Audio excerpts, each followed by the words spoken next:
Hello guys, welcome to mfc-creations. അപ്പോൾ കഴിഞ്ഞ വീഡിയോയിൽ നമ്മൾ പോസ്റ്റ് ക്രിയേറ്റ് ചെയ്യാനുള്ള API ആണ് ബിൽഡ് ചെയ്തത്. ഈ വീഡിയോയിൽ നമ്മൾ പോസ്റ്റുകൾ ഫെച്ച് ചെയ്യാനുള്ള API ആണ് ചെയ്യാൻ പോകുന്നത്. ഓക്കെ, സോ അതിനായിട്ട് നമ്മൾ പോസ്റ്റ് ക്രിയേഷൻ ചെയ്ത പോലെ തന്നെ നമുക്ക് ആദ്യം ഒരു റൗട്ട് ക്രിയേറ്റ് ചെയ്യണം. അതിനുശേഷം കൺട്രോളർ ദെൻ സർവീസ്. ഇതേ പാറ്റേൺ തന്നെയാണ് ഇവിടെയും ഫോളോ ചെയ്യേണ്ടത്. ഓക്കെ, സോ ഞാൻ പോസ്റ്റ് റൗട്ടിൽ പോയി ദെൻ ഓക്കെ നമ്മൾ മുമ്പ് എഴുതിയിട്ടുള്ള ഇതേ റൗട്ട് ഞാൻ ഇവിടെ പേസ്റ്റ് ചെയ്തു. ഓക്കെ, സോ ഇത് ഗെറ്റ് ആണ്, ഒരു ഗെറ്റ് മെത്തേഡാണ് നമ്മൾ, കാരണം നമ്മൾ ഫെച്ച് ചെയ്യാനാണ് ചെയ്യുന്നത്. സോ ഇത് ഓത്തൻറ്റിക്കേഷൻ മിഡിൽ വെയർ നമ്മൾ കൊടുക്കുന്നുണ്ട്. ഓക്കെ, ഇവിടെ വാലിഡേഷൻ മിഡിൽ വെയറിൻ്റെ ആവശ്യമില്ല. ദെൻ ഓക്കെ, ക്രിയേറ്റ് പോസ്റ്റിന് പകരം നമുക്ക് പുതിയൊരു ഫംഗ്ഷൻ ക്രിയേറ്റ് ചെയ്യണം. സോ അതിൻ്റെ നെയിം ഞാൻ ഫെച്ച് പോസ്റ്റ് എന്ന് കൊടുത്തു, ഫെച്ച് പോസ്റ്റ്. ഓക്കെ, ദെൻ ഇനി കൺട്രോളറായിട്ട് പോവാം. സോ പോസ്റ്റ് കൺട്രോളർ ഇവിടെ ഈ ക്രിയേറ്റ് പോസ്റ്റിൻ്റെ അതേ സെയിം ഫംഗ്ഷൻ ഞാനിവിടെ കോപ്പി ചെയ്തു. ദെൻ അതിൻ്റെ നെയിം മാറ്റി ഞാൻ ഫെച്ച് പോസ്റ്റ് എന്നാക്കി കൊടുത്തു. ഇവിടെ നമ്മൾ ഡാറ്റ യൂസർ സൈഡിൽ നിന്ന് ബോഡിയിൽ ഡാറ്റ ഒന്നും വാങ്ങുന്നില്ല, സോ ഈ ലൈനിൻ്റെ ആവശ്യമില്ല. ദെൻ ഓക്കെ, ഇവിടെ ഇനി ക്രിയേറ്റ് പോസ്റ്റിന് പകരം നമ്മളിവിടെ സർവീസിലൊരു ഫെച്ച് പോസ്റ്റ് ഫംഗ്ഷൻ എഴുതും, അത് തന്നെ ഇവിടെ കോൾ ചെയ്യാം. ഓക്കെ, ഇവിടെ നമ്മൾ ഇത്ര ഡാറ്റയൊന്നും കൊടുക്കേണ്ട ആവശ്യമില്ല. ഓക്കെ, ഇനി നേരെ നമ്മുടെ സർവീസ് ഫയലിലോട്ട് പോവാം. അവിടെയും ഞാൻ ഈ ക്രിയേറ്റ് പോസ്റ്റിൻ്റെ സെയിം ഫംഗ്ഷൻ ഞാനിവിടെ ഫെച്ച് ചെയ്തു, അവിടെ പേസ്റ്റ് ചെയ്തു. ദെൻ ഈ ക്രിയേറ്റ് പോസ്റ്റിന് പകരം നമുക്ക് ഫെച്ച് പോസ്റ്റ് എന്ന് നെയിം കൊടുക്കാം. ഓക്കെ, ഇവിടെ നമ്മൾ ഇൻപുട്ട് പാരാമീറ്റേഴ്സ് ഒന്നും സ്വീകരിക്കുന്നില്ല, ഇത് ഞാൻ എടുത്തൊഴിവാക്കി. ഓക്കെ, ഇനി നമുക്ക് പോസ്റ്റുകൾ ഫെച്ച് ചെയ്യാനുള്ള DB ക്വറി എഴുതണം. സോ അതിനായിട്ട് ഞാൻ ഒരു വേരിയബിൾ ക്രിയേറ്റ് ചെയ്തു, const post equal to await നമ്മുടെ പോസ്റ്റ് മോഡൽ എടുക്കാം. സോ പോസ്റ്റ് ഡോട്ട് ഇവിടെ നമുക്ക് ഫൈൻഡ് ഓൾ എന്ന് പറയുന്ന ഒരു മെത്തേഡ് ഉണ്ട്, Sequelize പ്രൊവൈഡ് ചെയ്യുന്ന ഫൈൻഡ് ഓൾ. ഈ ഫൈൻഡ് ഓൾ വിളിക്കാം.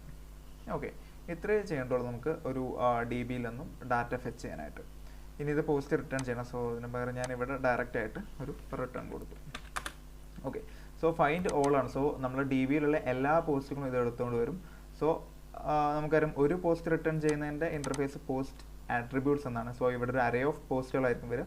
സോ നമുക്കിവിടെ ടൈപ്പ് ഇതിന് അറേ കോഡ് വെച്ച് കൊടുക്കാം, ദെൻ സേവ് ചെയ്യാം. ഓക്കെ, ഇനി നമ്മുടെ പോസ്റ്റ് കൺട്രോളിലോട്ട് പോവാം. ഇവിടെ ഡാറ്റയിലോട്ട് ആ പോസ്റ്റിൽ എടുക്കും, ഇവിടെ റിട്ടേൺ ചെയ്യും. സോ ഇവിടെ പോസ്റ്റ് ക്രിയേറ്റഡ് വരെ നമുക്ക് വേണമെങ്കിൽ മെസ്സേജ് പോസ്റ്റ് ഫെച്ചഡ് എന്നാക്കി കൊടുക്കാം. ഓക്കെ, ഇനി സേവ് ചെയ്യാം. ഇനി നമുക്ക് നമ്മുടെ ആപ്പ് ഒന്ന് റൺ ചെയ്യാം. Run dev. ഇപ്പോൾ നമ്മുടെ ആപ്പ് ഇവിടെ റൺ ആയിട്ടുണ്ട്. ഇനി നേരെ പോസ്റ്റ്മാനിൽ പോവാം. നമ്മുടെ റൗട്ട് എഴുതി കൊടുക്കുക, ലോക്കൽ ഹോസ്റ്റ് 3000/API/post ഹിറ്റ് ചെയ്യാം. ഓത്തൻറ്റിക്കേഷൻ ചെയ്യാം, നമ്മൾ ടോക്കൺ കൊടുത്തിട്ടില്ല. സോ അതിനായിട്ട് നമ്മൾ ഒന്നുകൂടെ ലോഗിൻ ചെയ്യാം. സോ നമുക്കിവിടെ ടോക്കൺ കിട്ടും. ഈ ടോക്കൺ കോപ്പി ചെയ്ത് നമ്മുടെ ഇതിൻ്റെ ഹെഡറിൽ കൊടുക്കാം, ഓതറൈസേഷൻ. ഓക്കെ, ഇനി ഹിറ്റ് ചെയ്യാം. അപ്പോൾ നമ്മൾ ക്രിയേറ്റ് ചെയ്തിട്ടുള്ള, നമ്മൾ ഇന്നലെ 2 പോസ്റ്റുകൾ ക്രിയേറ്റ് ചെയ്തിട്ടുണ്ടായിരുന്നു, അത് രണ്ടും ഫെച്ച് ആയിട്ടുണ്ട്. ഇനി സപ്പോസ് ഞാൻ പുതിയൊരു പോസ്റ്റ് ക്രിയേറ്റ് ചെയ്യാൻ പോയി കഴിഞ്ഞാൽ, ഇപ്പോൾ ഞാനിവിടെ ടെസ്റ്റ് 22 എന്ന് കൊടുത്തു. ദെൻ ഹിറ്റ് ചെയ്ത് ആ പോസ്റ്റ് ക്രിയേറ്റ് ആയി. ദെൻ നമുക്ക് ഫെച്ച് ചെയ്ത് നോക്കിയാൽ അതും കൂടെ വരും. ഓക്കെ, ഇപ്പോൾ നമുക്കിവിടെ 3 പോസ്റ്റുകൾ കിട്ടുന്നുണ്ട്. ഇവിടെ ഇപ്പോൾ നമുക്ക് നോക്കിയാൽ അറിയാം ആ പോസ്റ്റിൻ്റെ എല്ലാ ആട്രിബ്യൂട്ട്സും ഇത് റിട്ടേൺ ചെയ്യുന്നുണ്ട്. ID, യൂസർ ID, ടൈറ്റിൽ എല്ലാം കിട്ടുന്നുണ്ട്. സപ്പോസ് ഇവിടെ നമുക്ക് IDയും ടൈറ്റിലും മാത്രം റിട്ടേൺ ചെയ്താൽ മതി. അങ്ങനെയാണെങ്കിൽ അതിന് വേണ്ടിയിട്ട് Sequelize ഒരു മെത്തേഡ് പ്രൊവൈഡ് ചെയ്യുന്നുണ്ട്.